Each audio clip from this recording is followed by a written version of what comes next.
Do you want to share Reels on Instagram Story? You can post Reels on Instagram Stories with just a few simple steps. Hello everyone, welcome back to our new video. In this short video tutorial, I will show you how to share Reels on Instagram Story. Just watch this video till the end, and do not forget to like this video and subscribe to this channel for more tutorials and tips videos.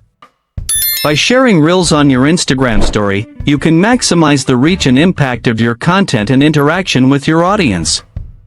To post a Reel on your Instagram Story, first, open the Instagram app on your mobile device and log into your account. Once you are on Instagram, tap on your profile picture at the bottom right of the screen. In your profile, scroll down to the post section and tap on the Reels icon. Here, you will see all of your Reels. Alternatively, go to the Reels section by tapping the Reels icon at the bottom center of the screen. This will display all the Reels shared by your friends and all other Instagram users. Now, tap on the Reel you want to share. You can open either your Reel or others' Reels.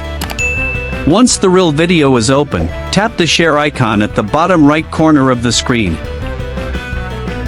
A pop-up screen will appear. From here, tap on Add to Story. Now the Reel video will appear in your story editor. You can now customize your story by adding text, stickers, filters, or other effects using the tools available at the top of the screen. You can also make it full screen or rotate it. Once you are satisfied with your story, tap your story at the bottom of the screen to share it with all your followers. By following these simple steps, you can easily share your Instagram Reels on your story.